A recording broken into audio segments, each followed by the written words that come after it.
कमर सीधी कर लें। उस परमात्मा के तेज स्वरूप को धारण करने के लिए तैयार हो जाएं, उत्साहित हो जाएं, उमंग से भर लें अपने अंतर्मन को। उनके साथ एक होने में, उनके साथ अपने आप का पूर्ण समर्पण होने में ही चमत्कार है। जीवन के आगे बढ़ने के क्षण यहाँ से शुरू हो जाते हैं। इसीलिए समर्पण के लिए, इसलिए एक हो जाने के लिए, इसलिए अपनी भिन्नता को समाप्त करने के लिए तैयार हो जाते हैं। कमर सीधी, दोनों हाथ गोद में, भगवान सूर्य के दीप्तिमान स्वरूप का ध्यान, उसके मध्य माँ गायत्री के वात्सल्यमय स्वरूप का ध्यान, और इस पूर्ण विश्वास के साथ गायत्री मंत्र का एक एक शब्द हमारे अंतर्मन को झंकृत करता, झकझोरता और प्रकाशित करता चला जाएगा। हमारा अंतःकरण माँ गायत्री के स्वरूप को, परम पूज्य गुरुदेव, परम वंदनीय माता जी के दीप्तिमान स्वरूप को वर्ण करता चला जाएगा। और इस वर्ण करने के माध्यम से हमारी नाभि चक्र, हमारा हृदय चक्र, हमारा ब्रह्मरंध्र, स्थूल, सूक्ष्म और कारण शरीर अपने आप में पूर्णतः जागृत, स्वस्थ और चैतन्य होते चले जाएंगे। हम पूरी तरह से 100% एफिशिएंसी के साथ अपने इस मानव जीवन को एक्सपीरियंस करेंगे। ऐसा मनोभाव अंतर्मन में दृढ़ करते हुए गायत्री मंत्र का एक साथ उच्चारण।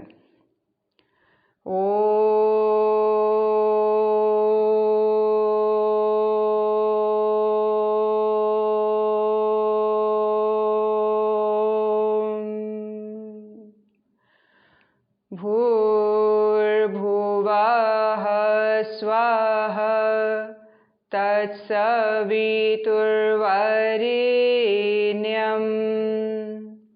भर्गो देवस्य धीमहि धियो यो नः प्रचोदयात्।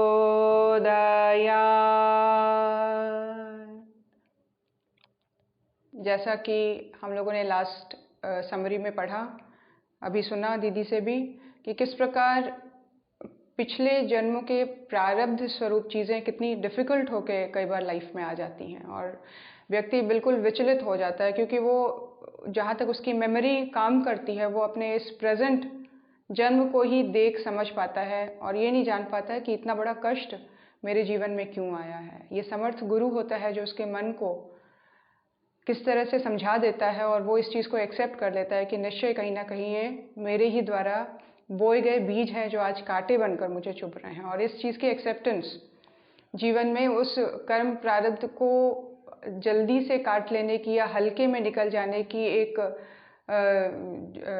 व्यवस्थित क्रम को शुरू कर देता है जब हम सरेंडर करते हैं। ज़रूरी नहीं है कि हर बार ये अपॉर्चुनिटी मिले जहाँ हम हमारे किए का जो डिस्क्रिप्शन है वो गुरु सत्ता हमारे समक्ष हमें बता दे इस प्रकार से, जैसे भगवान श्री कृष्ण धृतराष्ट्र को बता रहे हैं, जहाँ गुरुदेव अपने इस शिष्य को बता रहे हैं।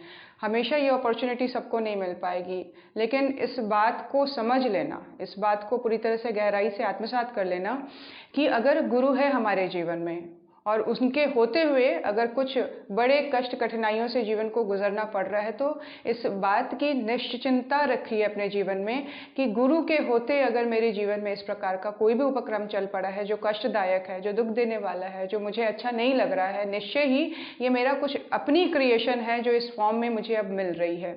और गुरु के रहते कुछ भी असंभव या आकस्मिक कोई भी चीज़ मेरे जीवन में बिना मतलब के, बिना किसी रीज़न के नहीं आएगी। उनके होने का मतलब, सरेंडर कर देने का मतलब, शिष्यत्व को अपना लेने का मतलब है कि हर सिचुएशन को एक्सेप्ट कर लेना, बहुत जिसको बोलते हैं एक बहुत ही ब्रॉड माइंडेड, एक बहुत ही बड़ी एक्सेप्टेंस के लेवल को अपने अंतर मन में जागृत कर लेना।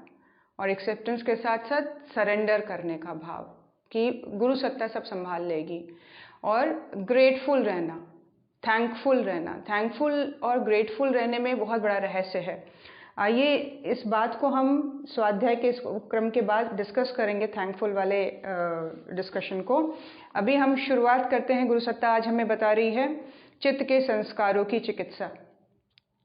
चित्त के में जो संस्कार बैठे हुए हैं, जो पैटर्न्स बैठ गए हैं, जिस चीज़ के लिए हमें आदत पड़ गई है, सोचना नहीं पड़ता करने, कहने और सोचने के पहले, ये ऑटोमेटिकली होने लग गया है, उन चित्त के संस्कारों की चिकित्सा गुरु कैसे करते हैं। चित्त के संस्कार बीज हैं। इन्हीं के अनुरूप व्यक्ति की मनस्थिति एवं परिस्थिति का निर्माण होता है। क्या कह रहे हैं? चित्त में संस्कारों के बीज जमे हुए हैं और उन बीजों की वजह से व्यक्ति की मनस्थिति उसके अकॉर्डिंग बनी रहती है। मनस्थिति वैसी बनी रहने के कारण बाहर परिस्थितियों का भी निर्माण उसी के अकॉर्डिंग बना होता है। तो रूट में चित्त के संस्कार काम करते हैं। जन्म और जीवन के अनगिन रहस्य इन संस्कारों में ही समाये हुए हैं। जिन क्रम में संस्कार जागृत होते हैं, कर्म बीज अंकुरित होते हैं, उसी क्रम में मनस्थिति परिवर्तित होती रहती है। परिस्थितियों में नए मोड़ आते हैं। जन्म के समय की परिस्थितियां, माता पिता का चयन, गरीबी अमीरी की स्थिति जीवात्माओं के संस्कार के अनुरूप बनती चली जाती है। क्या कह रहे हैं? जो बेसिकली जीव एक जो पैदा हुआ है घर पे नए, उसके चित्त में कुछ संस्कार के बीज है जिसके अकॉर्डिंग उसको ये बॉडी मिलती है, उसको ये माता पिता मिलते हैं, उसको ये अमीर या गरीबी का भोग होता है, उसका ये सारा जो सर्कमस्टांसेस है आसपास में बने हुए, वो उसके बेसिक जो चीज़ है जो इन सारी चीज़ों को अपने पास अट्रैक्ट करती है, वो है अपने साथ लाया हुआ संस्कार बीज। अपनी परिपक्वता के क्रम में कर्म बीजों का अंकुरण होता रहता है और जीवन में परिवर्तन आते रहते हैं। जिस तरह से भी ये संस्कारों के बीज परिपक्व होते चले जाते हैं, वैसी वैसी सिचुएशंस अपने साथ उस तरह के सर्कमस्टांसेस को बनाती चली जाती है। किसी भी आध्यात्मिक चिकित्सक के लिए इन संस्कारों के विज्ञान को जानना निहायत ज़रूरी है। जो आध्यात्मिक चिकित्सक होता है, जो पूरी तरह से सारे लेयर्स को व्यक्ति के समझते हुए उसकी ट्रीटमेंट करता है, उसको ये भी जानना बहुत ज़रूरी होता है कि व्यक्ति के संस्कार में किस तरह के बीज विद्यमान है। संस्कारों का विज्ञान भी उसको जानना बहुत ज़रूरी है। ये संस्कार होते क्या हैं, किस तरह से काम करते हैं और किस तरह से इसको एलिमिनेट किया जा सकता है, करेक्ट किया जा सकता है, इसके प्रभाव को, इसके इम्प्रेशंस को किस तरह से मनस्थिति से कम किया जा सकता है। यह इतना आवश्यक है कि इसके बिना किसी की आध्यात्मिक चिकित्सा संभव ही नहीं हो सकती। एक बहुत इंपॉर्टेंट एस्पेक्ट है चिकित्सा के लेवल पर, जहाँ आध्यात्मिक चिकित्सा की बात हो रही है, जहाँ व्यक्ति को मूल रूप से निरोग कर देने की, मूल रूप से पूर्ण स्वास्थ्य प्रदान कर देने की बात हो रही है, जहाँ पर किसी भी लेवल पर, ना फिजिकल लेवल पर, ना मेंटल और ना ही इमोशनल लेवल पर कोई भी बीमारी का कोई भी जड़ वहाँ रह जाए।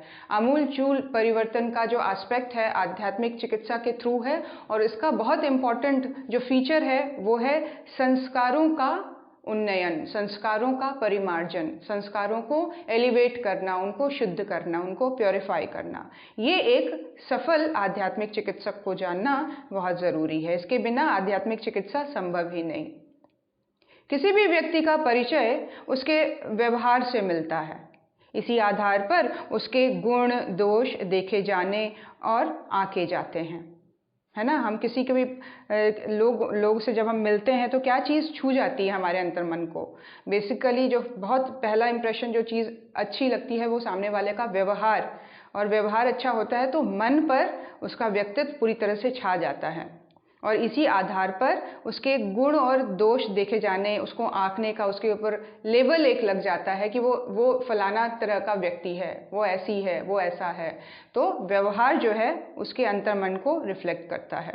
हालांकि व्यवहार के प्रेरक विचार होते हैं और विचारों के प्रेरक भावनाएं, और इन विचारों और भावनाओं का स्वरूप व्यक्ति के संस्कार तय करते हैं। देखिए, जो बिहेवियर है उसका जो सोर्स है वो हमारे विचारों में है और विचारों का सोर्स हमारी भावनाओं में है, और इन भावनाओं के अंतर और गहराई में उतरे तो क्या चीज़ काम कर रही है? ये संस्कार बीज काम कर रहे हैं जो हमारे भावनाओं को विनिर्मित करते हैं, जो हम अकेले में सोचते हैं, जो हम बिना किसी मॉडिफिकेशन के जो चीज़ें ऑटोमेटिकली हमारे अंतर्मन में जागृत हो रही हैं विचारों के रूप में, जो भावनाएं जागृत हो रही हैं, मूल जो उसका है ये हमारा संस्कार ही है। तो ये संस्कार जो भावनाओं के रूप में, भावनाएं विचारों के रूप में, और विचार ही आगे चलकर व्यवहार के रूप में रिफ्लेक्ट होता है। गुरुदेव कह रहे हैं इन गहराई तक पहुंचना ही लोगों का, इन गहराई तक कम ही लोगों का ध्यान जाता है। इस लेवल तक सोच पाना कि जो बिहेवियर लोगों का है उसके पीछे जो चीज़ काम कर रही है उसके मूल में संस्कार ही होते हैं। इसीलिए पहले इस चीज़ को बहुत इम्पोर्टेंस दिया जाता था शादियों वगैरह में कि किस खानदान से लड़का या लड़की है, क्योंकि उसके संस्कार बीज जो हैं वो उसके पुराने बड़े बुजुर्गों के तौर तरीकों को देखकर समझा जा सकता था कि इस खानदान से अगर ये व्यक्ति आ रहा है तो इसके संस्कार इस तरह के होंगे और आगे चलकर हमारे परिवार में ये ठीक से बैठ पाएगा। तो इस तरह से इम्पोर्टेंस बहुत कम लोग आज इस चीज़ को जानते हैं और समझते हैं और एक्सेप्ट करते हैं। गुरुदेव कह रहे हैं इसी आधार पर और इन विचारों और भावनाओं का स्वरूप व्यक्ति के संस्कार तय करते हैं। सामान्य जन तो क्या विशेषज्ञों से भी यह चूक हो जाती है कि वो इनके रूट तक नहीं जा पाते हैं कि ये जो जीवन में परिस्थितियां छाई हुई हैं, जो सिचुएशंस बने हुए हैं, जिस तरह का मनोभाव बना हुआ है या मनोरोग या मनोविकार जिस तरह की उत्पत्ति हो रही है जिसमें, तो वो उसमें संस्कार का कितना बड़ा एस्पेक्ट है, जब संस्कार किस तरह से इसमें अपने बहुत ही एक डीप लेवल पर संस्कार का हमारे भावों विचारों पर और व्यवहार पर उसका इम्पैक्ट आ रहा है, ये कम ही विशेषज्ञ हैं जो इसको समझ पाते हैं, कई इसको चूक जाते हैं। किसी के जीवन का आंकलन करते समय प्रायः व्यवहार एवं विचारों तक ही अपने को समेट लिया जाता है। किसी के जीवन का आंकलन करते समय हम किसी को समझने का प्रयास कर रहे हैं तो उसके व्यवहार और विचारों तक ही रुक के रह जाते हैं। मनोवैज्ञानिक की सीमाएं यहीं समाप्त हो जाती हैं, परंतु आध्यात्मिक विज्ञानी अपने आंकलन संस्कारों के आधार पर करते हैं। जो आध्यात्मिक विज्ञानी होती हैं, जो महान संत होते हैं, जो गुरु होते हैं, वो किस डीप लेवल तक सामने वाले को देखते हैं और समझने का प्रयास करते हैं कि सामने वाला व्यक्ति का मूल क्या है, उसका रूट कैसा है, उसका जो संस्कार बीज है वो किस तरह का है। उसको देखकर फिर वो गुरु उसको पूरी तरह से सही दिशा की ओर अपने काम में उद्यत कर देता है। कई बार ऐसे एग्जाम्पल्स हमारे सामने आते हैं जहाँ वो व्यक्ति गुरु से मिलने तो आया है लेकिन उसको अपने ही इम्पोर्टेंस का पता नहीं है और बड़े ही अनभिज्ञ तरीके से गुरु के एक्साइटमेंट को वो समझने का प्रयास करता है कि वो मुझे देखिए इतने एक्साइटेड क्यों है, ऐसा क्या है मुझ में, ऐसी क्वालिटी क्या है, मुझे इतना सम्मान क्यों मिल रहा है, मुझे वो इतना प्रेम क्यों दे रहे हैं।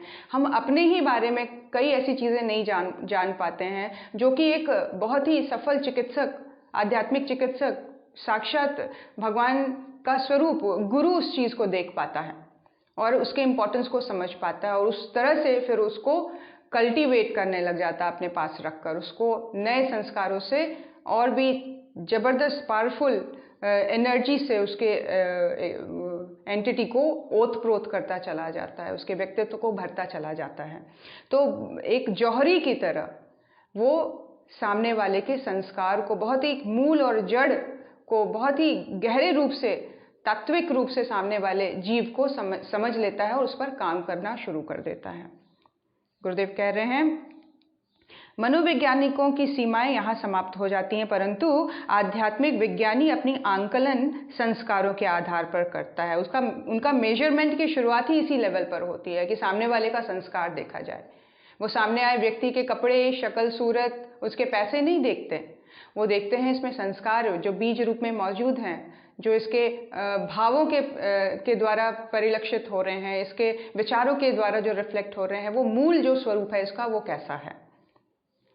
क्योंकि आध्यात्मिक चिकित्सा के आधारभूत ढांचे का आधार ही यही है।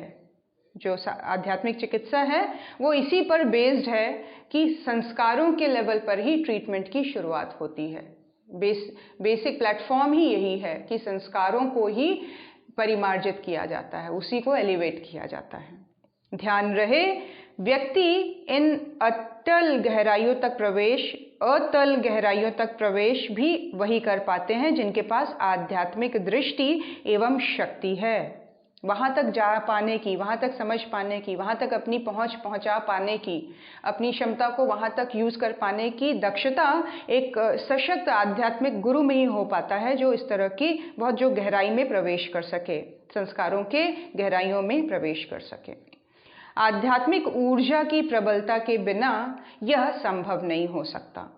है ना, जो संस्कारों तक बात जा सके, सामने वाले के संस्कार को मैनिपुलेट किया जा सके, मॉडिफाई किया जा सके, चेंजेस लाया जा सके, उसको ऊर्ध्वगामी बनाया जा सके, एलिवेट किया जा सके, वो क्षमता एक आध्यात्मिक लेवल पर बहुत ही ऊर्जावान व्यक्तित्व ही, जिसकी प्रबल ऊर्जा से जो स्वयं ओतप्रोत है, वो संस्कारों तक को में खेल सकता है, संस्कारों में चेंजेस ला सकता है, मॉडिफाई कर सकता है। कैसे अनुभव करें चित्त के संस्कारों एवं उनसे होने वाले परिवर्तन को? तो इसका उत्तर अपने निजी जीवन की परिधि एवं परिदृश्य में खोजा जा सकता है। अपने आप को अगर हम जानना चाहें कि संस्कारों के लेवल पर मेरा लेवल, मेरी स्थिति अभी क्या बनी हुई है, तो गुरुदेव कह रहे हैं इसको देखने में उत्तर यही है कि अपने जीवन की परिधि एवं परिदृश्य में खोजा जा सकता है अपने ही संस्कारों को। अपने जीवन की लिमिटेशंस में हम अपने संस्कारों को जान सकते हैं। इसके परिदृश्य में, इसके सर्कमस्टांसेस में, सिचुएशंस में, अपने भाव भंगिमा में, अपने बिहेवियर में, अपने रिएक्शंस में, उसको हम ठीक ढंग से जान पाते हैं कि मेरा वास्तविक जो संस्कार का स्वरूप है वो कैसा है। विचार करें कि अपने बचपन की चाहतें और रुचियां क्या क्या थी। बचपन में हम क्या चाहते थे? चाहना के नाम पर किस तरह के विचार हमारे अंतर्मन में उठते थे? क्या हमें इंटरेस्टिंग लगता था? किस चीज़ में हमें रुचि आती थी? क्या चीज़ हमें आनंद देती थी?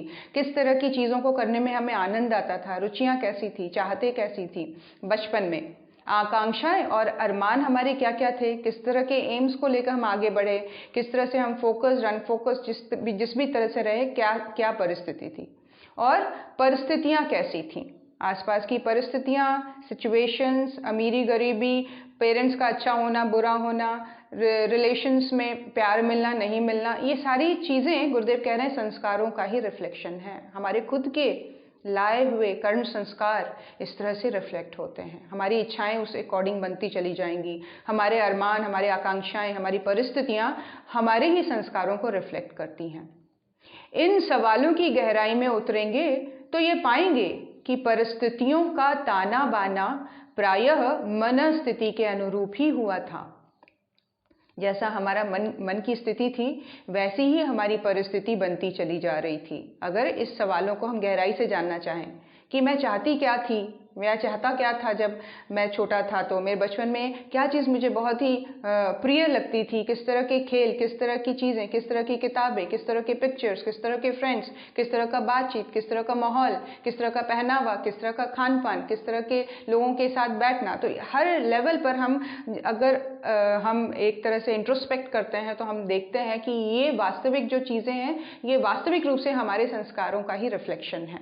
इस तरह से हम अपने संस्कार को रिफ्लेक्ट करते हैं अपने द्वारा। और गुरुदेव कह रहे हैं ये आगे चलकर परिस्थितियों का ताना बाना भी उसी मनस्थिति के अकॉर्डिंग बनता चला जाता है। मन की मूल वृत्तियां के अनुरूप ही परिस्थितियों का श्रृंगार हुआ था। जो मूल रूप से वृत्तियां, टेंडेंसीज, प्रैक्टिसेस, पैटर्न्स जो हमारे अंतर्मन में बैठे हुए थे, जिनको करने के लिए हमें कोई कोशिश नहीं करनी पड़ती, सोचना नहीं पड़ता था, ऑटोमेटिकली वो चीज़ें बनती चली जा रही थी मूल वृत्तियों के रूप में। उसके अनुसार ही हमारी परिस्थितियां भी बनती चली गईं। परिस्थितियों ने उस तरह से श्रृंगार करना शुरू कर दिया और ये मूल वृत्तियां हमारे अपने संस्कारों के अनुरूप थीं। ये जो टेंडेंसीज थी हमारे ही अपने संस्कार के रूप में। संस्कार एक खांचा जो हम लेके आते हैं, खांचे के रूप में आप समझिए कि एक बहुत ही सुघड़ स्ट्रक्चर्ड एक चीज़ को हम लेके आते हैं, जिसके अकॉर्डिंग हमारी भावनाएं, हमारी वृत्तियां, हमारी टेंडेंसीज बनती चली जाती हैं। वो स्ट्रक्चर बहुत स्ट्रांग होता है और उसी को संस्कार कहते हैं। यदि क्रमिक रूप से 5 या 10 वर्षों के अंतराल का लेखा जोखा करें तो हमें विस्मयजनक और आश्चर्यजनक करने वाले नए नए मोड़ अपने जीवन में देखने को मिलेंगे। बचपन की बात अलग, और 10 साल के डिफरेंस में अगर हम एनालिसिस करें, है ना, हम सोचें अपने बड़े होने के उपक्रम में, मान लीजिए कि जन्म से लेकर 10 वर्ष की उम्र तक आप अपने आप को एक उसमें स्केल कर रहे हैं, मेजर कर रहे हैं। अगले 10 से 20 वर्ष की उम्र में आप अपने आप को देखने का प्रयास कर रहे हैं कि अब मेरी जो इच्छाएं हैं वो किस प्रकार की हैं, अब मेरी वृत्तियां किस ओर जा रही हैं, अब मेरी आकांक्षाएं किस ओर मुझे ले जा रही हैं। और उस तरह से मेरी जो मनस्थिति है वो कैसी बनी हुई है और उस समय की परिस्थिति में क्या परिवर्तन आए हैं। तो गुरुदेव कह रहे हैं कि आप बड़े ध्यानपूर्वक गहराई में उतर के अगर देखेंगे तो आपको बड़ा ही विस्मयजनक और आश्चर्यचकित कर देने वाले नए नए मोड़ अपने जीवन में दिखने लग जाएंगे, चेंजेस दिखने लग जाएंगे, है ना। जैसे जैसे संस्कार बीज जिसको बोलते हैं प्रस्फुटित होते चले जाते हैं, परिपक्व होते चले जाते हैं, वैसे ही सर्कमस्टांसेस, नए नए सिचुएशंस बनते चले जाते हैं। गुरुदेव कह रहे हैं चौंका देने वाली चीज़ें सामने आने लग जाएंगी। ये अचरज हमें कितना ही क्यों ना चौंकाए, पर यह हमारे जीवन की अनुभूत सच्चाई है। ये आश्चर्य कर देने वाली चीज़ें, ये चेंजेस जब हम ठीक से रियलाइज़ कर पाते हैं और देख पाते हैं कि उस चेंजेस के अकॉर्डिंग किस तरह से सिचुएशंस बदलते चले गए थे, परिस्थितियाँ बदलती चली गई थी, मेरे जीवन में मेरा मनोभाव बदलता चला गया था। तो ये आश्चर्य की बात है और चौंका देने वाली बात है। थोड़ा बारीकी से देखें तो इन पंक्तियों के पाठक अनुभव करेंगे कि उनके जीवन में 5-10 सालों के अंतराल में कुछ ऐसा होता गया जिसकी उन्होंने कभी कल्पना भी नहीं की थी। हर एक 10 साल के, हर एक 5 साल के गैप में हर एक व्यक्ति के अंतर्मन में चेंजेस आते चले जाते हैं, संस्कारों का लेवल डिफरेंट होता चला जाता है, नए संस्कार प्रस्फुटित होते चले जाते हैं, संस्कार बीज मैच्योर होकर अपने आप को एक्सप्रेस करने लग जाते हैं। कल तक जो बच्चा दब्बू लग रहा था, आज वो बिल्कुल दबंग दिखाई देता है। बचपन में 10 साल की वर्ष की आयु में जो बच्चा बिल्कुल ही पढ़ाई नहीं करना चाह रहा था, आज एक फोकस्ड होकर पढ़ने वाला स्टूडेंट है। कल तक जो बहुत फिजिकली वीक नज़र आ रहा था, आज वो एकदम बॉडी बिल्डर की तरह उसने अपने आप बॉडी को बना लिया है।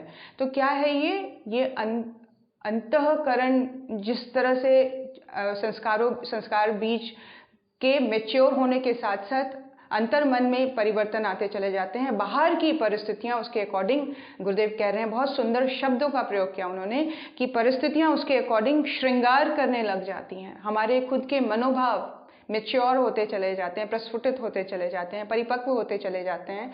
वैसे ही बहुत ही सुंदर सिचुएशंस हमारे सामने आने लग जाती है। कल बचपन में गरीबी में समय बीता, लेकिन आगे चलकर अपनी मेहनत के बल पर बच्चे विदेशों में जा रहे हैं, विदेशों में पढ़ रहे हैं, विदेशों में रह रहे हैं। तो ये सारी चीज़ें क्या हैं?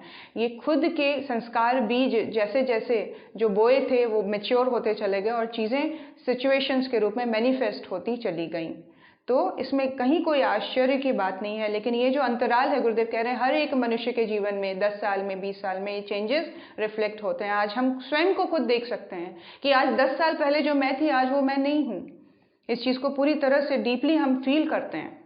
तो ये अंतराल हम सबके जीवन में अपने ही संस्कार बीजों के रूप में हमारी मेहनत, हमारा फोकस, हमारा जो एनर्जी जहाँ लगी थी उस ओर अगर हमने कंटिन्यूटी बनाए रखी, कंसिस्टेंसी बनाए रखी, हमने एक एफर्ट लगा के रखा, तो इसका रिजल्ट हम बहुत ही सुंदर तरीके से जीवन में आत्मबल के संवर्धन के रूप में, सुंदर जिसको बोलते हैं सिचुएशंस के मैनिफेस्ट हो जाने के रूप में हम देखते हैं। तो ये वास्तविकता जो है इसकी वो ये है कि संस्कार बीज में जो चीज़ें हैं वो प्रस्फुटित, मैच्योर होती चली जा रही हैं। परिणाम स्वरूप हमारे मनोभावों को भी वो उसके ऊपर गहरा इंप्रेशन बनता चला जा रहा है और उसके अकॉर्डिंग फिर सिचुएशंस आगे आगे मैनिफेस्ट होती चली जा रही हैं। गुरुदेव कह रहे हैं 5-10 सालों में कुछ ऐसा होता ही है जिसकी कल्पना नहीं की जा सकती। मन की कल्पनाएं बदली, अरमान आकांक्षाएं बदली, चाहत और वृत्तियों में परिवर्तन हुए, साथ ही परिस्थितियों में भी नए नए घटनाक्रमों का उदय होने लग गया। देखिए इसका जड़ कैसे है, कैसे ये साइकिल बनी हुई है। मन की कल्पनाएं बदली, संस्कार बीज कल्पना के रूप में, विचारों और भावनाओं के रूप में स्थित होते हैं मन में, तो उसमें बदलाव, आकांक्षाओं में बदलाव आने लगा, आकांक्षाओं से बदलाव आते ही वृत्तियां बदलने लग गई, वृत्तियां बदलती ही परिस्थितियों ने नए नए घटनाक्रम परिस्थितियों में उदय होने लग गए। कई पराये अपने और हुए और कई अपने परायपन जताकर विरोधी हो गए। इस जीवन की श्रृंखला में कई इन्हीं घटनाक्रमों का उदय इस प्रकार से हुआ कि अपने कहलाने वाले कई पराये हो गए और पराये कहलाने वाले कई अपने बनते चले गए। आर्थिक सामाजिक पहलुओं में भी नए रंग उभरे, है ना। आर्थिक रूप से भी, सामाजिक रूप से भी परिस्थितियों में चेंजेस आने लग गए। यह सब संयोग की वजह से नहीं, संस्कारों की वजह से हुआ। अब ये ज़रूरी नहीं है कि संस्कार जो है उसको आपने इन वर्षों में, इन 10, 20, 30, 40, 50 वर्षों में आपने इसको चेंज नहीं किया हो। ये चेंज होते हैं इनमें हमारे आध्यात्मिक जितने भी हमारे प्रयास होते हैं, हमारा जो एफर्ट लगता है सही दिशा की ओर, उसकी वजह से भी हमारे संस्कारों में चेंजेस आते चले जाते हैं और सुखद संभावनाएं जीवन में मैनिफेस्ट होती चली जाती हैं। तो गुरुदेव कह रहे हैं ये कोई संयोग नहीं है, ये बहुत ही साइंटिफिकली ये चीज़ें हो रही हैं और इनका मूल जो है संस्कारों में है। नए संस्कारों के जागरण एवं नए कर्म बीजों के अंकुरण के कारण हमारे जीवन के नए नए श्रृंगार होते चले जाते हैं। संस्कार बदलते हैं, नए संस्कारों का भी जन्म होता है। नए कर्म बीज का अंकुरण होने के साथ साथ हमारे जीवन में नई नई परिस्थितियां अपनी रिफ्लेक्ट होने लग जाती हैं, मैनिफेस्ट होने लग जाती है। ये अलग बात है कि इन परिस्थितियों में कई परिवर्तन हमारे लिए दुखद साबित हुए तो कई ने हमें सुखद अनुभूतियां भी दी। सुख और दुख का रेशियो चलता ही रहता है, कभी कोई एक चीज़ स्टेबल परमानेंट नहीं रहती है। हमारे स्वयं के संस्कार, कर्म बीज, ये सारी चीज़ें मिलकर बाहर के पिक्चर में डिफरेंट कलर्स भरते रहते हैं। कभी सिचुएशन दुखद हो जाती है, कभी सुख से भरती चली जाती है। भरोसा करें, यहाँ जो कहा जा रहा है वह आध्यात्मिक ज्ञान का सच है। इस चीज़ को गहराई से समझने का प्रयास करें कि यहाँ जो चीज़ बताई जा रही है ये आध्यात्मिक विज्ञान है। कोई भी सुपात्र, सतपात्र इसे अनुभव कर सकता है, जिसने अपने अंतर्मन में पात्रता विकसित की है। पात्रता यानी कि अब सोच लिया है कि गायत्री साधना से जुड़ना है, तो गायत्री साधना करते हुए ईमानदारी, जिम्मेदारी और बहादुरी को भी अपने जीवन में लेकर चल पड़े हैं, सुपात्रता विकसित करते चले जा रहे हैं। तो इस तरह के परिवर्तन से गुरुदेव कह रहे हैं ये जिसने इस चीज़ को अपने अंदर एक्यूमुलेट कर दिया है, सही एनर्जी को, सुपात्र जो हो गया है, वो इस चीज़ को पूरी तरह से समझ सकता है कि आध्यात्मिक ज्ञान ही वो ज्ञान है जो संस्कारों की मूल को, उसके इफेक्ट को, इसके इम्पैक्ट को मनुष्य के जीवन में समझ सकता है। एक सुपात्र को ही इस बात की पहचान होती है, इसीलिए वो संस्कार को लेके बहुत स्ट्रिक्ट होता है, वो संस्कार को लेके बहुत सावधान हो जाता है। वो किसी भी नए पैटर्न में घुसने से पहले बहुत विचार करता है, 10 बार सोचता है। किसी नए खाने को ट्राई करने से पहले, किसी नए जगह में अपने आप को कंफर्टेबल करने से पहले वो इस बात का ध्यान रखता है कि इसका सूक्ष्म जो प्रभाव है मेरे संस्कारों के ऊपर, मेरे बच्चों के संस्कारों के ऊपर, मेरे समाज में इस चीज़ का क्या प्रभाव पड़ेगा। तो उस चीज़ की सीरियसनेस एक सतपात्र में होती है, जो इस संस्कार को लेकर बहुत ही अलर्ट होते हैं, अवेयर होते हैं। कहीं भी जैसे भी लोगों के साथ, किसी भी खान पान के साथ, किसी भी रहन सहन के साथ, किसी भी इंजॉयमेंट को लेने के लिए वो तैयार नहीं रहते। किसी भी हर तरह के लोगों के साथ उनकी दोस्तियां नहीं होती हैं। उनका खान पान, उनका सोच विचार बहुत ही एक कहेंगे कि एक बहुत सही ढर्रे में, एक जिसको बोलते हैं आदर्शवादी तरीके से जीवन जीने की जो जज्बा होता है वो सतपात्र कहलाता है। और वो सतपात्र ही जानता है संस्कारों की गरिमा को।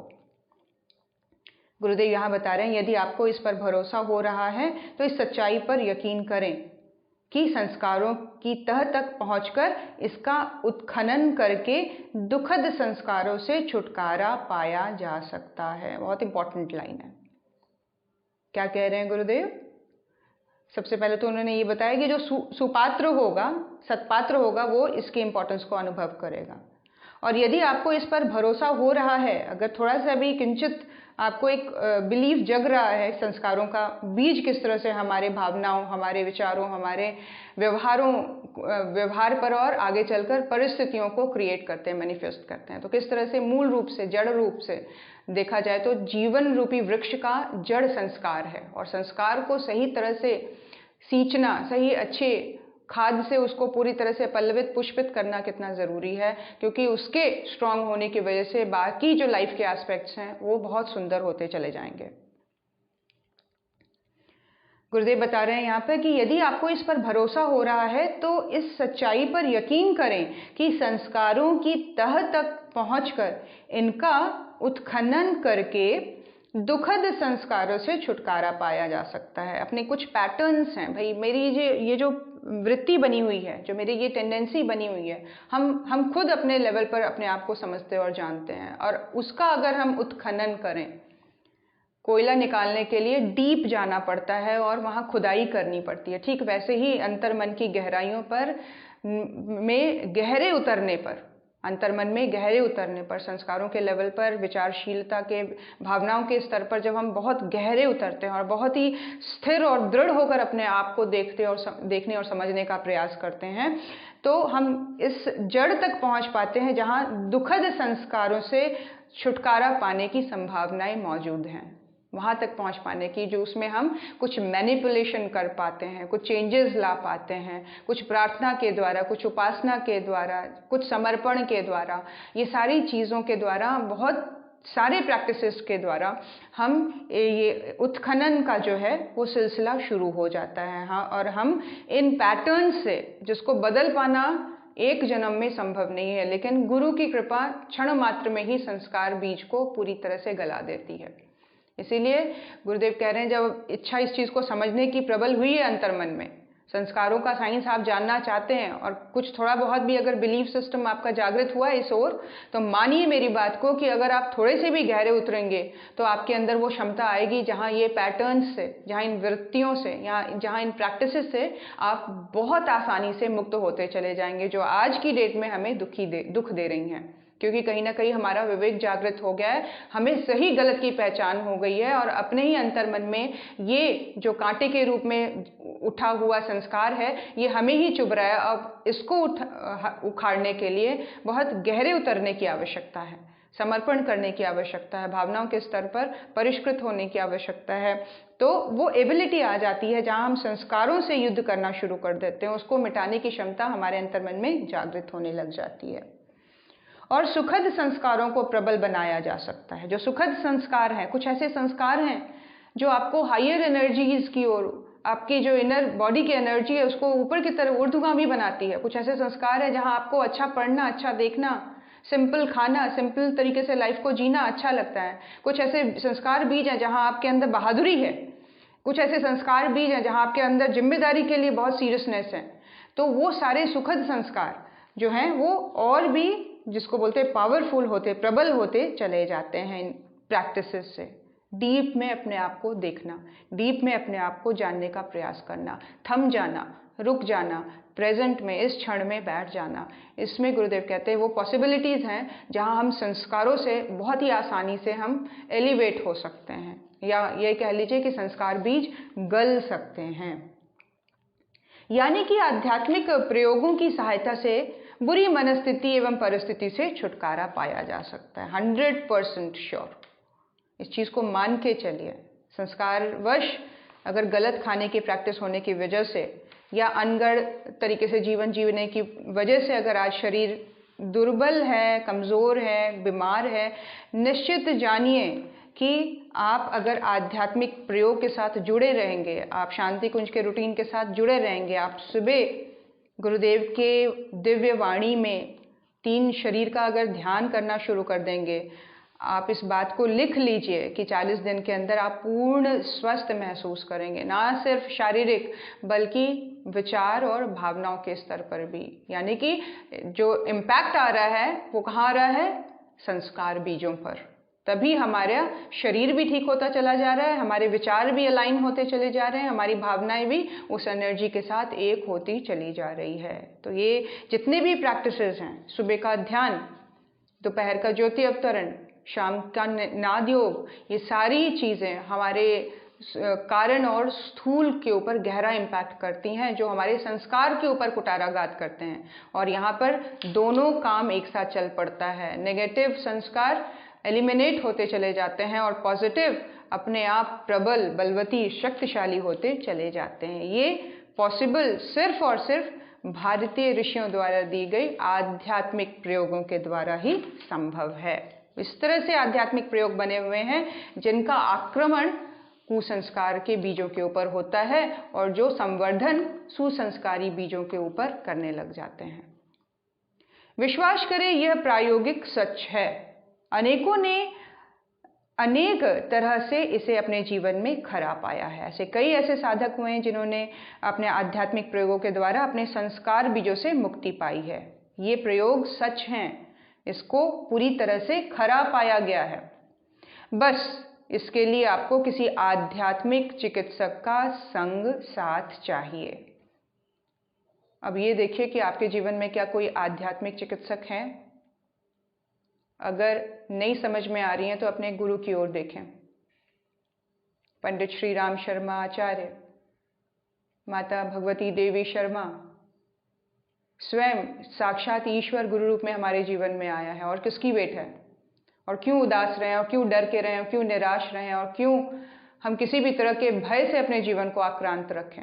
निश्चिंत हो जाइए, आपके साथ एक बहुत बड़ा चिकित्सक हर पल छतरी की तरह, छाया की तरह आपके साथ चल रहा है। बस आप देर इस बात की है कि आप उनके साथ बात नहीं करना शुरू किया। आप उनके साथ बात करना शुरू करो, हम उनको देखना शुरू कर दें। गुरुदेव कह रहे हैं बस अब किस चीज़ की ज़रूरत है? तो सिर्फ एक चिकित्सक के संग साथ की ज़रूरत है और कुछ नहीं चाहिए। उनकी सहायता से जीवन में नए रंग भरे जा सकते हैं। ऐसा होने की अनुभूति तो अनेकों की है, पर यहाँ केवल एक का उल्लेख करना चाहेंगे। ऑल्दो बहुत सारे आध्यात्मिक प्रयोग करने वाले साधकों के जीवन में इस सच को पूरी तरह से खरा पाया है। यहाँ पे एक कहानी के रूप में एग्जाम्पल दे रहे हैं गुरुदेव। ऐसा होने की अनुभूति अनेकों की है, पर यहाँ केवल एक उल्लेख किया जा रहा है। क्या बता रहे हैं? जिसकी वजह से एक भटकता हुआ आवारा किशोर महाक्रांतिकारी इतिहास पुरुष बन गया। हाँ, यह सच्चाई पंडित राम प्रसाद बिस्मिल के जीवन की है। हमारे स्वतंत्रता सेनानी पंडित राम प्रसाद बिस्मिल। सरफरोशी की तमन्ना अब हमारे दिल में है का प्रेरक स्वर देने वाले बिस्मिल किशोर वय में कुसंग एवं कुटेव के कुचक्र में फंस गए थे। क्या कह रहे हैं गुरुदेव? इनिशियल उनका लाइफ बता रहे हैं कि शुरुआत के जब किशोर अवस्था में जब उन्होंने स्वतंत्रता संग्राम में छलांग नहीं लगाई थी, अभी नहीं आए थे, उससे पहले की स्थिति क्या थी कि वे एक कुसंग और कुटेव के कुचक्र में फंसे हुए किशोर थे। गलत लोगों के गलत साथ ने उनमें अनेकों गलत आदतें डाल दी थी। एक नहीं, अनेक गलत आदतों के झुंड के रूप में उनका व्यक्तित्व था। स्थिति कुछ ऐसी बिगड़ी कि जैसा उनका व्यक्तित्व ही मुरझा गया। इस तरह से वो बिल्कुल अपने पूरे व्यक्तित्व को एनर्जी से खाली करते चले गए, हीन हो गए बिल्कुल। तो स्थिति इस तरह की आगे चलकर बन गई। कारण क्या था? गलत लोगों के संग में पड़कर उनको गलत आदतें लग गई थी, गलत संस्कार के बीज उन्होंने बो दिए थे। इसी दौरे में उनके कुछ शुभ संस्कार जगे, कुछ पुण्य बीज अंकुरित हुए और उनकी मुलाकात एक महापुरुष से हुई। ये महापुरुष सन्यासी थे, नाम था स्वामी सोमदेव। उनकी मुलाकात किनसे हुई? जब आगे उनके कुछ शुभ संस्कार जगे। देखिए, एक आध्यात्मिक चिकित्सक कैसे देख रहा है इस जर्नी को। आगे चलकर उनके कुछ पुण्य कर्म, कुछ शुभ संस्कार जागृत हुए और उनकी मुलाकात एक महापुरुष से हुई। क्या हम सबके शुभ संस्कार नहीं जाग गए? क्या हमारा वो सिलसिला शुरू नहीं हो गया जहाँ हमें इतने बड़े गुरु मिले? आज कई वर्षों से हम इन गुरु से जुड़े हुए हैं, तो निश्चय ही हमारे अंतर मन में संस्कारों के बीच के लेवल पर हम कितने रिफाइंड हो चुके हैं। इस बात के लिए ग्रेटफुल हो जाइए, इस बात के लिए हम सभी थैंकफुल हो जाएं, एक एक क्षण, एक एक पल के लिए, कि गुरु सत्ता के साथ बिताया हुआ हर एक पल निश्चय ही हमारे कर्म प्रारब्धों को, संस्कार बीजों को परिमार्जित करता चला जा रहा है, परिशोधित करता चला जा रहा है। ठीक वैसा ही पंडित राम प्रसाद बिस्मिल के जीवन में हुआ, जब उनके जीवन में शुभ संस्कार जागे और उनकी मुलाकात एक महापुरुष से हुई जिन सन्यासी का नाम था स्वामी सोमदेव। इनकी साधना अलौकिक थी, इनका तप बल प्रबल था। वे पंडित राम प्रसाद को देखते ही पहचान गए। उन्होंने अपने परिचित जनों से कहा कि यह किशोर एक विशिष्ट आत्मा है। देखिए, उनके सामने बैठा हुआ है और वो देख के इस तरह से बोल रहे हैं कि ये एक विशिष्ट, एक स्पेशल सोल आई है मेरे सामने, एक विशिष्ट आत्मा है। बिल्कुल कोर में जाकर आत्म स्वरूप में, संस्कारों के लेवल पर उनको जांच रहे हैं, उनको पहचानने का प्रयास कर रहे हैं और कह रहे हैं कि एक बहुत ही स्पेशल सोल है, एक बहुत ही विशेष आत्मा आई है ये। उन्होंने अपने परिचित जनों से ऐसा कहना शुरू कर दिया कि एक विशिष्ट आत्मा है, इनका जन्म भारत माता की सेवा के लिए हुआ है। और स्थिति क्या है उस समय कि गलत संग के कारण उनका व्यक्तित्व पूरी तरह से मुरझाया हुआ है। लेकिन एक जो संत है, जिस तरह से एक बिल्कुल ही मिट्टी में लिपे हुए, अगर मान लीजिए बहुत गंदगी से ओतप्रोत किसी भी डायमंड के टुकड़े को किसी जौहरी के पास ले जाएंगे तो वो पहचान जाएगा कि ये पत्थर नहीं है, ये एक बहुत ही जबरदस्त डायमंड है और बहुत ही मूल्यवान वस्तु है। ठीक वैसे ही जो गुरु होता है वो ऊपर से देखने में स्थितियों को नहीं देखता है कि अभी करंट में सिचुएशन ऐसी बनी हुई है, बहुत गहराई में उतरकर व्यक्तित्व के मूल में जाकर बीज रूप में संस्कारों को देकर वो भान लगा लेता है, भाप जाता है कि जीवात्मा किस कैटेगरी की है, किस लेवल की है। तो उन्होंने कहा ये विशिष्ट आत्मा है जिनका जन्म भारत माता की सेवा के लिए हुआ है। पर विडंबना यह है कि इसके उच्च कोटि के संस्कार अभी जागृत नहीं हुए हैं। फ्यूचर में क्या चीज़ होने वाली है उसको देखकर उन्होंने पूरी तरह से कॉन्फिडेंट होकर स्टेटमेंट दे दिया कि आने वाले समय में भारतवर्ष के उत्थान के लिए ये कार्य करेंगे। लेकिन अभी वो समय नहीं आया है। क्यों? अभी वो संस्कार बीज जागृत नहीं हुए हैं। वो बुरे संस्कार बीजों की जागृति अभी छाई हुई है। विडंबना यही है कि उच्च कोटि के संस्कार अभी जागृत नहीं हुए हैं और किसी जन्म के बुरे संस्कारों की जागृति ने इसे भ्रमित कर रखा है। किसी और जन्म के बुरे संस्कार के बीज अभी पूरी तरह से अपने उसमें हैं, पूरी तरह से एक्टिव हैं, एक्टिवेट हैं और उन्हीं का इम्प्रेशन इतना गहरा मनोभाव पर पड़ रहा है, परिस्थितियों पर पड़ रहा है कि उसने अभी इसको बिल्कुल जीर्ण शीर्ण किया हुआ है, मुरझाया हुआ बना दिया है। ये कारण क्या है? ये बुरे संस्कारों की जागृति के फेज से ये व्यक्ति गुजर रहा है। क्या होगा महाराज इसका? इन सन्यासी महात्मा के कुछ शिष्यों ने उनसे पूछा, तो इनका क्या होगा और वो समय कब आएगा? कब तक इनको ये बुरे संस्कार से लड़ना पड़ेगा? इन सन्यासी महात्मा के कुछ शिष्यों ने उनसे पूछा। वे महापुरुष पहले तो मुस्कुराए, फिर हंस पड़े और बोले, इस बालक की आध्यात्मिक चिकित्सा करनी पड़ेगी। क्या करना पड़ेगा? इसकी आध्यात्मिक चिकित्सा करनी पड़ेगी। संस्कार बीजों में कुछ हेर फेर करना पड़ेगा। बीजों के स्तर पर कुछ चीज़ों को एलिमिनेट करना पड़ेगा, कुछ चीज़ों को बढ़ाना पड़ेगा। संस्कार बीजों में चेंजेस लाने पड़ेंगे, आध्यात्मिक चिकित्सा करनी पड़ेगी और इसे मैं स्वयं संपन्न करूँगा। बस तुम लोग इसे मेरे समीप ले आओ, इस व्यक्ति को तुम मेरे पास ले आओ और इसकी पूरी रिस्पॉन्सिबिलिटी चेंज करने की मैं लेता हूँ। ईश्वरीय प्रेरणा से यह सुयोग बना। पंडित राम प्रसाद इस महान योगी के संपर्क में आए। इस पवित्र संसर्ग में पंडित राम प्रसाद का जीवन बदलता चला गया। वह यूं ही अचानक एवं अनायास नहीं हुआ। दरअसल उन महान सन्यासी ने अपनी आध्यात्मिक ऊर्जा का प्रयोग करके इनके बुरे संस्कारों वाली परत हटानी शुरू कर दी। गुरु ने क्या किया? ताकि वो उनकी ओर देखने लग जाए, ताकि उस गुरु के पास बैठने में उसको रुझान होने लग जाए, ताकि वो गुरु के हर बातों को सीरियसली लेने लग जाए, ताकि जब गुरु ने कहा है ईमानदारी, जिम्मेदारी, बहादुरी से जीवन को जीना है, तो उस लेवल पर हम अपने आप को खरा पाना शुरू कर दें, हम अपना एफर्ट लगाना शुरू कर दें, हम अपनी ऊर्जा लगाना शुरू कर दें, हम अपना फोकस उस ओर लगाना शुरू कर दें। ये कब होगा? जब गुरु हमारे संस्कार बीजों को धोना, संवारना शुरू कर देगा। तब हमारी मनस्थिति ऐसी बनेगी कि हम उसको सुनने के लिए, हम उस ओर देखने के लिए, हम उसके पास बैठने के लिए तैयार हो जाएं। आज हम सबके संस्कार बीज धुलते चले जा रहे हैं, इसीलिए हमें रस आने लगा है गुरु के लिटरेचर को पढ़ने में, उनको समझने में, उनको जानने में, अपने जीवन को और ऊर्ध्वगामी बनाने में। ये गुरु कृपा है। ये संस्कार बीजों में आए परिवर्तन को इस तरह से हम देख सकते हैं। हमारी चॉइसेस बदल गई हैं, हमारे इंटरेस्ट्स बदल गए हैं, हमारा एंटरटेनमेंट बदल गया है। तो उस लेवल पर हम समझें कि किस तरह से खान पान में, वस्त्रों को पहनने में, जीवन को जीने में, लोक व्यवहार में, पैसों के सही तरह के प्रयोग में, उपयोग को लाने में, समाज में आगे बढ़कर काम करने में, ये सारी वृत्तियां कैसे बदलती चली जाती हैं। कर्म संस्कारों के बीज का किस तरह से हम गुरु सत्ता जो है वो हमारे संस्कार बीज को किस तरह से वो एलिवेट करती हैं, उसको ठीक तरीके से इनक्यूबेट होने देती हैं, उनको ठीक तरह से परिमार्जित करती चली जाती हैं, रिफाइंड और प्योरीफाई करती चली जाती हैं अपनी प्राण ऊर्जा के, तप ऊर्जा के बल पर।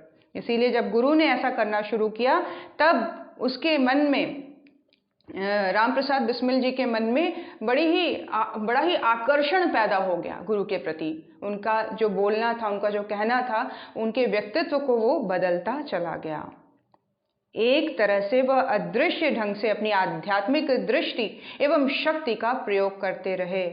क्या कह रहे हैं कि ये गुरु क्या करता है, अदृश्य ढंग से आपके सामने हाथ उठाकर आशीर्वाद देने के क्रम में कोई प्रकाश निकालकर आपके दिमाग में घुसाने का कोई सीन नहीं बनाएगा, वो कुछ अनोखा नहीं हो जाएगा। वो बात करने के ही ढंग में, अपनी आंखों ही आंखों में आपके संस्कार बीजों में चेंजेस लाने का उपक्रम शुरू कर देगा। हो सकता है उस समय आप उनके सामने ना भी हों, लेकिन दूर से ही, सूक्ष्म रूप से ही, आध्यात्मिक ढंग से वो अपनी दृष्टि एवं शक्ति का प्रयोग करते चले जाते हैं। इसीलिए कई बार सामने बैठना बहुत ज़रूरी होता है। गुरु की दृष्टि से निकली हुई ऊर्जा हमारे अंतर मन को परिवर्तित करती चली जाती है, संस्कार बीजों को परिमार्जित, परिष्कृत करती चली जाती है। इसीलिए बीच बीच में शांति कुंज जाइए, माँ के सामने जाके खड़े होइए, गुरुदेव के सामने जाके खड़े होइए, उनकी दृष्टि के घेरे में आने का प्रयास करिए और उनकी शक्ति निश्चित जाने कि आपका एक स्मरण उनकी शक्ति को आपकी ओर ले आता है। उनका एक स्मरण मात्र से आप उनकी शक्ति के घेरे में से ओतप्रोत हो जाते हैं। उनकी शक्ति हमारे कर्म बीजों के ऊपर काम करना शुरू कर देती है, हमारे अंतर मन को परिष्कृत, जागृत करना और हमारी भावनाओं को उत्कृष्ट बनाना शुरू कर देती है। इस तरह से गुरु काम करता है। अपनी दृष्टि और शक्ति का प्रयोग करते हुए उन्होंने उसके अंतर मन को बदलना शुरू किया और दूसरी ओर दृश्य रूप से उन्होंने राम प्रसाद को गायत्री महामंत्र का उपदेश दिया। क्या करने को कहा? जो कि दृश्यमान था, जो कि वो अपने स्थूल वाणी से उनके कानों में ये शब्द डाल रहे थे कि तुम गायत्री महामंत्र का अनुष्ठान करो, तुम गायत्री महामंत्र से उपासना करो। ये स्थूल रूप से उन्होंने दिया। सूक्ष्म रूप से उनकी दृष्टि और शक्ति का निरंतर प्रयोग उसके ऊपर होता रहा। उन्होंने श्रीमद् भगवत गीता के पाठ के लिए तैयार किया। उन्हें श्रीमद् भगवत गीता का पाठ और दूसरा गायत्री महामंत्र का उपदेश। दिन, मास, वर्ष के क्रम में युवक राम प्रसाद में नया निखार आता चला गया। आज ऐसे राम प्रसाद जैसे साधक हजारों हैं हमारे गायत्री परिवार में, जिनका पास्ट लाइफ और अभी के प्रेजेंट लाइफ में कहीं कोई मैच नहीं है। व्यक्ति पूरी तरह से गुंडा था, उसके नाम से लोग शहरों में कांप जाते थे, उस गांव में कांप जाते थे, लेकिन गायत्री मंत्र गुरुदेव के सानिध्य में आकर गायत्री मंत्र की उपासना के द्वारा उसमें ऐसा परिवर्तन आया कि झोला लेके लोगों को अखंड ज्योति बांटने निकल गया। वो भी जब अखंड ज्योति बांटने आता था तो लोग भय से उसे अखंड ज्योति ले लेते थे कि भाई ये दे रहा है, ले लो वरना ये मारेगा। तो ये इस तरह के लोगों के जीवन में परिवर्तन, जिसको आमूलचूल परिवर्तन कहते हैं, जिसको कहते हैं कि पूरी तरह से मतलब पहले के लाइफ और अभी के लाइफ में कोई मैच ही नहीं है, हो ही नहीं सकता ये वो व्यक्ति है। इस तरह का परिवर्तन गुरु करता है, आध्यात्मिक चिकित्सक करता है, क्योंकि वो मूल रूप से संस्कार बीजों को ही धो डालता है, संस्कार बीजों को ही वो एलिमिनेट कर देता, हटा देता है, जो हमारे अंदर विष रूप में बैठे होते हैं। उसकी अंतर चेतना में पवित्र संस्कार जागृत होने लगे। पवित्र संस्कारों ने भावनाओं को पवित्र बना दिया। अंतर्मन में पवित्र संस्कार जगे और उसकी भावनाएं परिमार्जित होती चली गईं। तदनुसार विचारों का ताना बाना बुना गया। विचार भी उसी तरह के आने लग गए। कहाँ वो भटका हुआ नशेबाज, गलत संगत में फंसा हुआ, बिल्कुल ही वीर्यहीन, मुरझाया हुआ व्यक्ति है ना, इस तरह के का व्यक्तित्व था। लेकिन कहाँ उसकी अंतर चेतना नए पवित्र संस्कारों से जागृत हो गई। भारत के लिए, अपने राष्ट्र के लिए बलिदान देने की उच्चतम भावनाओं से उसका अंतर्मन ओतप्रोत होता चला गया और नए व्यक्तित्व का उदय हुआ। एक भ्रमित भटके हुए किशोर के अंतराल में भारत माता के महान सपूत पंडित राम प्रसाद बिस्मिल का जन्म हुआ। एक नई पर्सनालिटी ने बर्थ लिया, जन्म लिया, एक नया व्यक्तित्व का जन्म हुआ। किसके अंतर्गत? एक आध्यात्मिक चिकित्सक के अंतर्गत। उसने जब अपने आप को पूरी तरह से सरेंडर कर दिया और उनकी बात को सुनने के लिए तैयार हो गया और उनके बताए हुए उपदेशों को ग्रहण कर लिया, तो अपने एक नए व्यक्तित्व के रूप में वो निखर कर सामने आए और भारत माता के महान सपूत के रूप में उनका जन्म हुआ। इस नव जन्म ने उनके जीवन में सर्वथा नए रंग भर दिए। यह सब चित्त के संस्कारों की आध्यात्मिक चिकित्सा के बलबूते संभव हुआ। कोई भी नहीं जानता होगा इस कहानी को।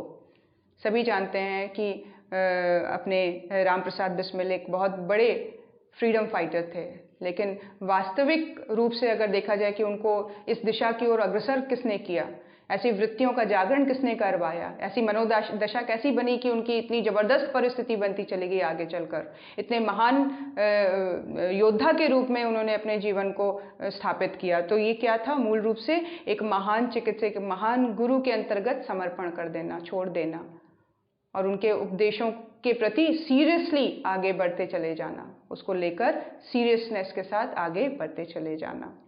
इस नव जन्म ने उनके जीवन में सर्वथा नए रंग भर दिए। यह सब चित्त के संस्कारों की आध्यात्मिक चिकित्सा के बलबूते संभव हुआ, जिसने पूर्व जन्म के शुभ संस्कारों को जागृत कर एक नया इतिहास रचा। क्या कह रहे हैं?